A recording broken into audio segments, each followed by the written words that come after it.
జగన్మోహన్ రెడ్డి నెల్లూరుకు రానున్న నేపథ్యంలో నెల్లూరు జిల్లా వైఎస్ఆర్ కాంగ్రెస్ పార్టీ అధ్యక్షులు ఎమ్మెల్సీ పర్వతరెడ్డి చంద్రశేఖర్ రెడ్డి ఆధ్వర్యంలో వైసీపీ నాయకులతో కలిసి హెలీప్యాడ్ పరిశీలించారు.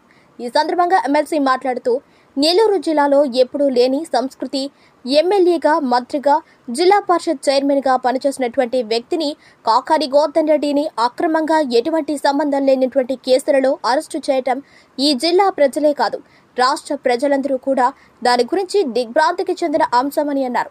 ఈ సంఘటన మరొక ముందే కోవూరు ఎమ్మెల్యే నల్లపరెడ్డి కృష్ణకుమార్ రెడ్డి ఇంటి మీద జరిగిన దాడి వైఎస్ఆర్ కాంగ్రెస్ పార్టీ తరపున తీవ్రంగా ఖండిస్తున్నామని అన్నారు. నెల్లూరులోని గోవర్ధన్ రెడ్డిని పరామర్శించడానికి పర్మిషన్ కోరగా 2 దఫాలు పర్మిషన్ ఇవ్వలేదని, జూలై 31వ తారీఖున వీరిద్దరిని పరామర్శించడానికి వస్తున్నారని ఆయన తెలిపారు. ఈయన వెంట పలువురు వైఎస్ఆర్ కాంగ్రెస్ పార్టీ నాయకులు, కార్యకర్తలు ఉన్నారు.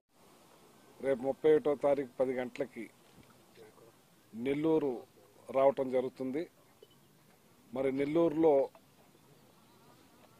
అక్రమ కేసులు బనాయించి దుర్మార్గంగా కేసు మీద కేసు, పీటీ వారెంట్లు, రకరకాలుగా ఇబ్బంది పెట్టే కార్యక్రమం గోవర్ధన్ రెడ్డి గారిని చేస్తా ఉన్నారు. మరి ఆయన్ని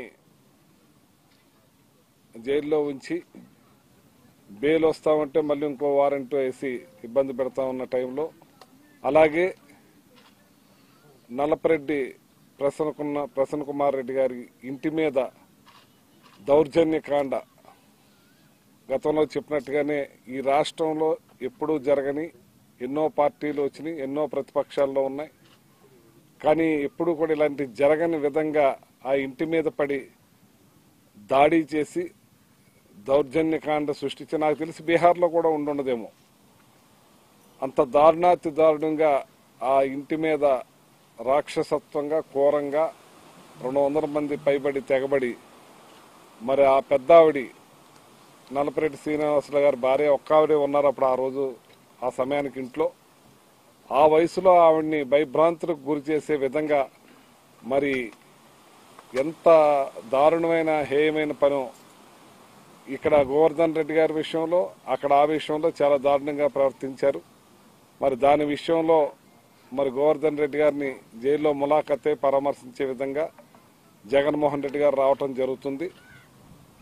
దీనికి ఎన్ని ఆంక్షలు పెడుతున్నారో, ఎన్ని రకాల అడ్డంకులు సృష్టిస్తున్నారో, గతంలోనే రావాల్సిన జగన్మోహన్ రెడ్డి గారిని హెలీప్యాడ్ ప్లేస్ ఇవ్వకుండా రకరకాల ఇబ్బందులకు గురి చేసి, మరి ఈరోజు కూడా పరిపాలన మీద శ్రద్ధ వదిలేసి పరిపాలన చేయటం మానేసి జగన్మోహన్ రెడ్డి గారిని మీరు చేసే దుర్మార్గాల్ని, మీరు చేసే అన్యాయాల్ని పరామర్శించడానికి రాకుండా కూడా మీరు అడ్డంకులు కల్పిస్తున్నారంటే ఇది దుర్మార్గమైనది. జగన్మోహన్ రెడ్డి గారు రావాల్సిన పనేంటి? మీరు పరిపాలన సవ్యంగా చేసి, మీకు ఈవీఎంల ద్వారానో సంథింగ్ దేని ద్వారా మీరు గెలిచారు, ప్రజల మీద దృష్టి పెట్టి ప్రజా పరిపాలన మానేసి కక్షలు, ఆ రెడ్ బుక్ సిద్ధాంతాలు అని చెప్పి మీరు ఇలాంటి దుర్మార్గమైన పనులు చేస్తా ఉంటే దాన్ని పలకరించడానికి వచ్చే నాయకుడిని కూడా మీరు ఎప్పుడన్నా ఈ రాష్ట్రంలో ప్రతిపక్ష నాయకుడు హుందాగా వచ్చారు, హుందాగా వెళ్ళేవారు. కానీ ఈ రకంగా ఎక్కడా కూడా ఇబ్బందులు పెట్టే కార్యక్రమం జరగలేదు. గతంలో చంద్రబాబు నాయుడు కూడా ఎన్నిసార్లు ప్రతిపక్షంలో ఉన్నారు, మీరు ఎన్ని చోట్లకి వెళ్ళారు, మీరు ఇదే రకంగా మేము ప్రవర్తిస్తే మీరు తిరిగేవారా, వచ్చేవారా? మీ అబ్బాయి తిరిగేవాడా లోకేష్? ఇటువంటి దుర్మార్గమైన అన్ని నేర్పుతా ఉన్నారు మీరు. అందుకే జగన్మోహన్ రెడ్డి గారు ఈ రోజున తెలియజేశారు కూడా, ఈ రాష్ట్రంలో ఒక యాప్ని తీసుకొచ్చి ఆ యాప్ ద్వారా ఎవరికైతే కార్యకర్తలకి, నాయకులకి అన్యాయం జరుగుతుందో ఆ యాప్ని ఓపెన్ చేసి వాళ్ళ జరిగిన బాధని, జరిగిన ఇబ్బందుల్ని, ఏదైతే వాళ్ళు ఇబ్బందులు పెట్టారో అన్నీ కూడా ఆ యాప్ ద్వారా తెలియజేసి ఏదన్నా సాక్ష్యాలను కూడా అప్లోడ్ చేసే విధంగా ఒక డిజిటల్ లైబ్రరీని కూడా ఏర్పాటు చేయడం జరిగింది. దాని ద్వారా రేపు మేము అధికారంలోకి వచ్చిన తర్వాత ఏ అధికారులైతే ఇబ్బందులు పాలు చేశారో, ఏ అధికారులైతే ఇబ్బందులు పెట్టారో అవన్నీ కూడా డిజిటల్లో ఓపెన్ చేసి మరి జగన్మోహన్ రెడ్డి గారు చట్టరీత్యా చర్యలు తీసుకుంటామని చెప్పి సందర్భంగా తెలియజేస్తూ, మరి ఇవాళ ఈ నెల్లూరులో రోజుకో రకంగా గంటకో రకంగా మార్పులు చేర్పులు చేస్తున్నారంటే అసలు ఏముంది మీ ఉద్దేశం? అంటే ప్రతిపక్షాలు లేకుండా ఎవరూ లేకుండా మీరే రాచరికంలాగా రాజ్యాలను నడుపుదాం అనుకుంటున్నారా ఏంటి? మీరు ఎక్కడా లేని విధంగా ఇది దుర్మార్గంగా హేయమైంది. ఇప్పుడైనా సరే పరిపాలన మీద దృష్టి పెట్టండి. మీ పరిపాలన వదిలేసేసి మీరు దోచుకో పంచుకో అన్నట్టుగా యాక్ట్ చేస్తా ఉన్నారు. ఈ పద్ధతులు మాని ప్రజలకి మీరు ఏవైతే వాగ్దానాలు చేశారో, ప్రజలకి ఏ సూపర్ సిక్స్లు అయితే చెప్పారో, జగన్మోహన్ రెడ్డి గారు మీ సూపర్ సిక్స్ అన్ని కూడా అమలు చేస్తామని అధికారంలోకి వచ్చారో వాటిని మానేసి ఈ ఆంక్షలకు మీరు విలువలనిచ్చి ఆంక్షల్ని నెరవేర్చాలని చెప్పి కసితో డిపార్ట్మెంట్ పోలీస్ వ్యవస్థని అంతటినీ కూడా ఇంత దారుణంగా వాడుకుంటాం గతంలో ఎన్నడూ చూడలేదని చెప్పి తెలియజేస్తూ, ఇవాళ ప్రజాభిమానం జగన్మోహన్ రెడ్డి గారికి ఉంది. ప్రజలు గుండెల్లో జగన్మోహన్ రెడ్డి గారు ఉన్నారు. జగన్మోహన్ రెడ్డి గారిని చూడాలి అని వచ్చేవాళ్ళు ఉంటారు. మరి మీరు ఎక్కడికి వెళ్తే అక్కడ ఏం జరుగుతుందో చూస్తా ఉన్నాం. ఇవాళ జగన్మోహన్ రెడ్డి గారు, మరి మా నాయకులు అందరూ కూడా ఇక్కడ కార్యకర్తలే స్వాగతం పలుకుతున్నాం. కానీ మేము ఏదైనా ఏది కూడా చేయకుండా మరి చూస్తా ఉంటే మీరు దాన్ని కూడా అడ్డుకోవాలని చూస్తున్నారంటే ఇది దుర్మార్గం, హేయమైన పని అని చెప్పి హెచ్చరిస్తూ, రేపు 31వ తారీఖున జగన్మోహన్ రెడ్డి గారు వచ్చే మరి మా గోవర్ధన్ రెడ్డి గారు ములాఖత్ అయితేనేమి, మన నలపరెడ్డి ప్రసన్న కుమార్ రెడ్డి గారు, మన వాళ్ళ వైఫ్ శ్రీనివాసరెడ్డి గారు, మరి వాళ్ళ వైఫ్ని కూడా పరామర్శించే కార్యక్రమంలో మన కార్యకర్తలు నాయకులందరూ కూడా పెద్ద ఎత్తున స్వాగతం పలకాలని చెప్పి కోరుతా ఉన్నాను.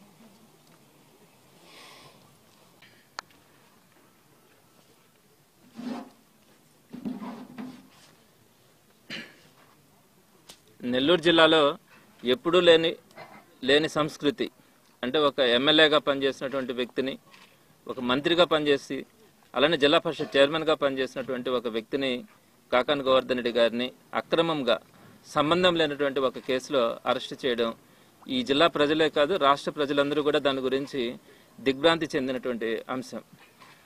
అది మర్చిపోకముందే నల్లపరెడ్డి ప్రసన్న కుమార్ రెడ్డి గారి ఇంటి మీద జరిగినటువంటి దాడి అయితే అందరూ కూడా ఆశ్చర్యపోయినారు. ఒక్క నెల్లూరు జిల్లానే కాకుండా ప్రపంచంలో ఉండే తెలుగు వారందరూ కూడా ఏంటి సంస్కృతి ఏంటి, ఎప్పుడు కూడా ఆంధ్ర రాష్ట్రంలో ఇలాంటిది చూడాల, ప్రత్యేకంగా నెల్లూరు జిల్లాలో అయితే ఇలాంటిది ఎప్పుడూ కూడా లేదు. పైపెచ్చు నల్లపరెడ్డి శ్రీనివాసరెడ్డి గారు వారింటి మీద జరిగినటువంటి దాడి, నల్లపరెడ్డి శ్రీనివాసరెడ్డి గారు అందరికీ కూడా తెలుగు ప్రజలందరికీ కూడా పరిచయస్తులు. మరి వారింటి మీద జరిగినటువంటి దాడి అయితే ఇప్పటికీ మర్చిపోలేకపోతా ఉన్నాం. సో కళ్ళ ముందు అంతమంది వచ్చి 200 మందికి పైగా ఇంటి మీద దాడి చేసిన సంఘటన అయితే మరి భయభ్రాంతులకు గురి చేసింది ఈ జిల్లా ప్రజలందరినీ కూడా. మరి ఇవన్నీ జరిగిన తర్వాత జగన్మోహన్ రెడ్డి గారు రేపు 31వ తారీఖున ఈ 2 కుటుంబాలని కూడా పరామర్శించే క్రమంలో నెల్లూరుకు రావడం కూడా జరుగుతూ ఉంది. అయితే గోవర్ధన్ రెడ్డి గారిని అరెస్ట్ చేసిన తర్వాత 3 సందర్భాల్లో జగన్మోహన్ రెడ్డి గారు రావాలనుకుంటున్నప్పుడు హెలిప్యాడ్కి సంబంధించి అనేకమైనటువంటి ఇబ్బందులకు గురి చేయడం కూడా అందరికీ తెలుసు. జూలై 3వ తారీఖున అయితే ఆయన నెల్లూరుకు రావాలని ప్రయత్నించినప్పుడు మేము మంచి ప్లేసెస్ని వాళ్ళకి పోలీస్ డిపార్ట్మెంట్కి కూడా ఆప్షన్స్కి ఇవ్వడం జరిగింది. ఈ ప్లేసెస్లో మీరు సెలెక్ట్ చేసినటువంటి ప్లేస్లో హెలిప్యాడ్ ఏర్పాటు చేసుకొని జగన్మోహన్ రెడ్డి గారు నెల్లూరుకు వస్తారని చెప్పి మేము అడిగినప్పుడు పర్మిషన్ ఇవ్వకుండా ఆలస్యం చేయడం కానీ ఇవన్నీ కూడా జరిగినాయి. అయితే 3వ తారీఖు మాత్రం మేము పదే వారిని రిక్వెస్ట్ చేసినప్పుడు మంచి ప్లేసెస్ కూడా వారికి ఆప్షన్స్గా ఇచ్చినప్పుడు అవేమీ ఇవ్వకుండా కరెక్ట్గా 1 రోజు ముందు ఇక్కడ మనం ఏదైతే కూర్చున్నామో ఇది ఒక అడవి లాంటి ప్రాంతం, మామూలుగా అయితే జనసంచారం కూడా ఇక్కడ ఎప్పుడు ఉండదు, అట్లాంటి ఒక అటవీ ప్రాంతం లాంటిది. ఇక్కడ 1 రోజు ముందు ఇక్కడికి తీసుకొని వచ్చి ఈ ప్లేస్లో మీరు హెలిప్యాడ్ ఏర్పాటు చేసుకోండి అని చెప్పడం కూడా జరిగింది. ఇటు చూస్తే హై టెన్షన్ వైర్స్ ఉంటాయి, 2 పక్కల చూస్తే జైలు ప్రాంతం, ఇక్కడికి రావాలంటే ఒకే ఒక్క మార్గం, చాలా సన్న ఇరుకైన మార్గం. నెక్స్ట్ దీన్ని మనం క్లియర్ చేసుకోవడానికి కూడా ఇప్పుడు 3 రోజుల నుంచి ఇక్కడ జేసీబీలు పెట్టి కానీ రోడ్స్ వేసుకోవడం కానీ ఇవన్నీ చేస్తామంటే కూడా కంప్లీట్ కాలే. మరి 3వ తారీఖు జగన్మోహన్ రెడ్డి గారు వస్తారన్నప్పుడు 1 రోజు ముందు ఇక్కడికి తీసుకొని వచ్చి ఈ ప్రాంతంలో మీరు హెలిప్యాడ్ ఏర్పాటు చేసుకోండి, పక్కనే ఉన్నటువంటి జైల్లో గవర్నర్ రెడ్డి గారిని ములాఖత్ అయిపోగానే వెంటనే వచ్చి మళ్ళీ మీరు హెలిప్యాడ్కి వచ్చి మీరు వెళ్ళిపోవాలా అనే విధంగా 2వ తారీఖున చెప్పడం కూడా జరిగింది. సో ఒక్క రోజులో ఇక్కడ హెలిప్యాడ్ వేసుకోవడం కూడా ఎలాంటి పరిస్థితుల్లో సాధ్యం కాని సందర్భం. అందుకని ఆ రోజు ఇంకా పరిస్థితులు బాగాలేక సరిగ్గా లేక 3వ తేదీ ప్రోగ్రాం కూడా రద్దయింది. ఆ తర్వాత క్రమంలో నల్లబరెడ్డి ప్రసన్న కుమార్ రెడ్డి గారి మీద దాడి కూడా జరగడం జరిగింది. మరి ఈ 2 కార్యక్రమాలకు సంబంధించి ఇద్దరిని కూడా పరామర్శించడం కానీ అదేవిధంగా జరుగుతున్నటువంటి పరిణామాలన్నింటినీ కూడా ప్రజల దృష్టికి తీసుకెళ్లడానికి జగన్మోహన్ రెడ్డి గారు రేపు 31వ తేదీన రావడానికి మరలా ఇంకెందుకు మేము ఏ ప్లేస్ అని చెప్పినా కూడా వాళ్ళు ఇటు రిజెక్ట్ చేస్తా వస్తా ఉన్నారు. అందుకని వారు చెప్పినటువంటి ఈ ప్లేస్లోనే ఏర్పాటు చేసుకోవడం కూడా జరుగుతూ ఉంది. ఇక్కడ నుంచి మీరు చూస్తుంటారు సుమారుగా 1 కిలోమీటర్ వరకు రోడ్డు కూడా లేకపోతే ఆ రోడ్డును వేసుకోవడం కానీ ఈ జంగిల్ క్లియరెన్స్ కానీ ఇవన్నీ కూడా చాలా కష్టసాధ్యంగా చేసుకోవాల్సిన పరిస్థితి ఏర్పడింది. మేము అడిగినటువంటి ప్లేసెస్ కూడా మేమేమి గవర్నమెంట్ స్థలాలు కూడా ఏమి అడగల. మాకు సంబంధించినటువంటి వ్యక్తులు మా పార్టీ వాళ్ళకు సంబంధించినటువంటి స్థలాలనే హెలిప్యాడ్ ఏర్పాటు చేసుకోవడానికి అడిగితే కూడా ఆ రోజు ఇవ్వనటువంటి పరిస్థితి. ఎందుకు ఇవ్వలేదో కూడా తెలియలా. అదే గవర్నమెంట్ స్కూల్స్ అడిగినామా లేకపోతే గవర్నమెంట్ స్థలాలు అడిగినామంటే ఒకవేళ ప్రతిపక్షం కాబట్టి మేము ఇవ్వమన్నా సరే అని అర్థం చేసుకోవచ్చు. ప్రైవేట్ స్థలాలు అడిగితే కూడా ఇవ్వకుండా ఇక్కడ మాత్రం ఈ ప్లేస్లో వేసుకోవాలని చెప్తే దానికి కూడా మేము తలగ్గి ఈ రోజు ఇవన్నీ కూడా ఏర్పాటు చేసుకోవడం కూడా జరిగింది. అయితే నిన్నటి రోజున రాత్రి 11 గంటలప్పుడు ఇళ్లకు వచ్చి నోటీసులు ఇచ్చినారు. ఏమని ఇచ్చినారు? 3 కండిషన్స్ పెట్టినారు. ఒక కండిషన్ ఏంటంటే జగన్మోహన్ రెడ్డి గారు టోటల్గా తిరిగేటప్పుడంతా కేవలం 3 కార్లు మాత్రమే ఉండాలా, అంతకు మించి ఎక్కువ ఉండకూడదు అని అనేది. 2వ పాయింట్ హెలిప్యాడ్లో దిగినప్పుడు 10 మంది ఉండాలా, ఇక్కడ నుంచి ములాఖత్కి వెళ్ళేంత వరకు కూడా 10 మంది మాత్రమే ఉండాలా అని చెప్పి 2వ కండిషన్ పెట్టినారు. 3వ కండిషన్ ప్రసన్న కుమార్ రెడ్డి గారి ఇంటి దగ్గరికి వెళ్తారు. ప్రసన్న కుమార్ రెడ్డి గారి దగ్గర అసలు గ్యాదరింగే ఉండకూడదు అని. అక్కడ వాడినటువంటి పదాలు ఏంటంటే కనీసం ఒక్కరికి కూడా అక్కడ పర్మిషన్ ఇవ్వము తిరిగేదానికేనని. సో ఎక్కడికి పోతా ఉన్నాం అన్నది ఒకసారి అర్థం చేసుకోవాలా. కేవలం జగన్మోహన్ రెడ్డి గారు వస్తే ఒక 3 కార్లకు మాత్రమే పరిమితం చేయడం కానీ, అలానే ఇక్కడ కానీ అక్కడ కానీ 10 మంది మాత్రమే ఉండాలా, ప్రసన్న కుమార్ రెడ్డి గారి ఇంటి దగ్గర అయితే ఒక్క మనిషి కూడా ఉండడానికి లేదని చెప్తే అసలు ఇవన్నీ కూడా సాధ్యం కానటువంటి అంశాలు. దానికి పైపెచ్చు మరలా ఇంకోటి ఇచ్చినారు ఈరోజు. ఒకవేళ మా కండిషన్స్ కాదని ఎక్స్ట్రాగా వచ్చే పని అయితే ప్రతి 25 మందికి కూడా మీరు ఒక రెస్పాన్సిబుల్ పర్సన్ని మాకు ఇవ్వాలా, ఆ వ్యక్తి యొక్క పేరు కానీ ఆ వ్యక్తి యొక్క ఫోన్ నెంబర్ ఇవ్వాలా. అలానే మీరు వెహికల్స్ ఏదైతే 3 వెహికల్స్ వాడతారో ఆ 3 వెహికల్స్కి వాడి ఎక్కువై కనుక మీకు వెహికల్స్ వచ్చే పని అయితే ఆ వెహికల్ నెంబర్స్ కానీ డ్రైవర్ ఫోన్ నెంబర్ కానీ అదేవిధంగా డ్రైవర్కి సంబంధించినటువంటి డ్రైవింగ్ లైసెన్స్ కూడా ఇవ్వాలని చెప్పినారు. ఇవన్నీ చూస్తా ఉంటే అసలు మనం భారతదేశంలో మన దేశంలో మన రాష్ట్రంలో మన ఊర్లలో తిరుగుతా ఉన్నామా లేకుంటే ఇతర దేశాలకు ఏమన్నా ఉగ్రవాదులాగా వెళ్తా ఉన్నామా అర్థం కాని పరిస్థితి ఏర్పడతా ఉంది. సో తప్పకుండా కూడా ప్రజలందరూ కూడా గమనిస్తూ ఉన్నారు. సో ఎందుకు ఈ విధమైనటువంటి ఆంక్షలు పెడతా ఉన్నారు, ఎందుకు ఈ విధంగా ప్రజలు కూడా చూడడానికి రాకుండా ఉన్నారు? వాళ్ళకి స్వేచ్ఛ లేదా? వాళ్ళ నాయకుడు వచ్చినప్పుడు ఆ నాయకుడిని చూడడానికి కూడా రావడానికి కూడా అర్హత లేకుండా ఈ రాష్ట్ర ప్రజలు కానీ ఈ జిల్లా ప్రజలు కానీ ఉంటా ఉన్నారా అంటే మీరు ఒకసారి అర్థం చేసుకోవాలి ఎటువంటి పరిస్థితుల్లో ఉన్నాం. ఇళ్ల మీదకి వచ్చి దాడులు చేస్తా ఉన్నారు, కొడతా ఉన్నారు. రేపొద్దున ఇవన్నీ కూడా కనుక అందరూ ఉపేక్షిస్తే ఇళ్లకు వచ్చి చంపిపోయే పరిస్థితి కూడా ఏర్పడుతుంది. అయినా కూడా ఒకటి చెప్తా ఉన్నాం, వైఎస్ఆర్సీపీ నాయకులు కానీ కార్యకర్తలు కానీ ఏ ఒక్కరు కూడా వీటి గురించి భయపడే పరిస్థితి కూడా లేదు. వాళ్ళు అనుకుంటా ఉంటారేమో ప్రజల పక్షాన్ని ఈ రోజు వైఎస్ఆర్సీపీ పోరాడుతూ ఉంది, ఏదైతే ఈ నాయకులను కానీ అరెస్ట్ చేస్తామో జగన్మోహన్ రెడ్డి గారు రావడానికి కూడా అడ్డుపడి ఆయన రావడానికి కూడా ఆపగలిగితే వీళ్ళు భయపడతారు, ఇళ్లలోనే కూర్చుంటారు వైఎస్ఆర్సీపీ పార్టీ కార్యకర్తల నాయకులు అంటే అది మీ అపోహని మాత్రమే తెలియజేస్తా ఉన్నాం. ఈ రోజు ప్రజలు ఎందుకు విపరీతంగా వస్తా ఉన్నారు, ఎందుకు ఇంత స్పందన ఉంది?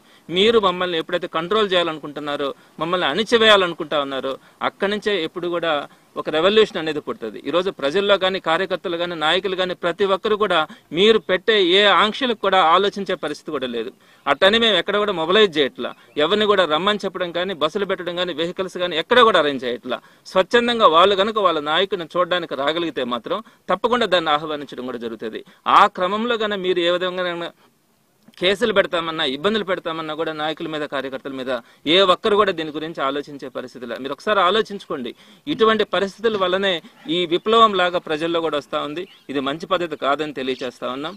తప్పకుండా కూడా ఎల్లుండి ప్రోగ్రాంకి సంబంధించి ఇప్పటికే మమ్మల్ని ఎన్నిసార్లు పిలిచినా ఎన్ని నోటీసులు ఇచ్చినా వాటన్నిటికీ రిప్లై ఇస్తా ఉన్నాం. గంటల తరబడి పిలిపించి మాట్లాడుతూ ఉంటే కూడా ఓపికగా కూర్చొని మాట్లాడుతూ ఉన్నాం. కానీ మేము ఎక్కడైనా తగ్గుతాం, కానీ మమ్మల్ని ఇబ్బంది పెట్టాలా, మా కార్యకర్తలు ప్రజల్ని ఇబ్బంది పెట్టాలనుకుంటే మాత్రం పార్టీ నాయకులు కార్యకర్తలు ఏ ఒక్కరు కూడా వినే పరిస్థితి ఉండదు. తప్పకుండా రేపటి కార్యక్రమాన్ని విజయవంతం చేయడానికి ప్రతి కార్యకర్త నాయకుడు కూడా సహకరిస్తారని కూడా తెలియజేస్తాను. ఇందాక దాకా 4 గంటల దాకా అందరు అధికారులందరూ కూడా పిలిచి మాట్లాడడం కూడా జరిగింది. తప్పకుండా మా వైపు నుంచి అయితే వాళ్ళు ఎంతసేపు ఏంటంటే మీరు ఎంతమంది వస్తారు, వాళ్ళ పేర్లు చెప్పండి, వాళ్ళ లిస్ట్ ఇవ్వండి, ఎన్ని కార్లు వస్తాయి ఆ లిస్ట్ ఇవ్వండి, ఈ తలబిడి ప్రసన్న కుమార్ రెడ్డి గారి ఇంటి దగ్గరికి ఆ ఏరియాకి రావాలంటే కూడా ఆ వ్యక్తుల పేర్లు ఇవ్వమంటారు. ఎవరి పేర్లు అని ఇస్తాం? వాళ్ళ పేర్లు వాళ్ళ ఫోన్ నెంబర్లు అడిగితే సాధ్యమవుతాయా? కాబట్టి ఇవన్నీ కూడా మాకు సంబంధం లేనటువంటి ఇష్యూ. మేము ఎంతవరకు అంటే కార్యకర్తల నాయకులకి జగన్మోహన్ రెడ్డి గారు వస్తున్నారు అనేది మాత్రమే చెప్పగలుగుతా ఉన్నాం. నాయకుడు వస్తా ఉన్నప్పుడు చెప్పాల్సిన బాధ్యత మా మీద ఉంది. అంతేగాని ఎక్కడ కూడా ట్రాన్స్పోర్టేషన్ కానీ ఏ విధమైనటువంటిది కూడా ఎవరు కూడా ఏర్పాటు చేయట్లేదు. సో అలాంటప్పుడు ఎంతమంది వస్తారన్నది చెప్పే పరిస్థితి కూడా ఉండదు. సో దాని మీద వాళ్ళు ఎంతసేపు ఏంటంటే ఏ పాయింట్లు ఎంతమంది వస్తారు, ఎక్కడ ఎంతమంది వస్తారు, పేర్లు కూడా కొన్ని దగ్గరలో అయితే పేర్లు కూడా ఇవ్వాలా అని చెప్పిన పరిస్థితి అయితే ఉండింది. సో ఎంతసేపు వాళ్ళు అడిగినా కూడా మా నుంచి వచ్చిన సమాధానం ఒకటే, ఎంతమంది వస్తారో మాకు తెలియదు, ఎవరు వస్తారో తెలియదు, వాళ్ళ పేర్లు ఫోన్ నెంబర్లు అడిగితే మా వల్ల కాదు అని చెప్పడం జరిగింది. అది కేసులు పెడతామని చెప్పి రాయించారు, బాధ్యత వహించాలని. ఇంకా ఉంటాయి ఇది వల్ల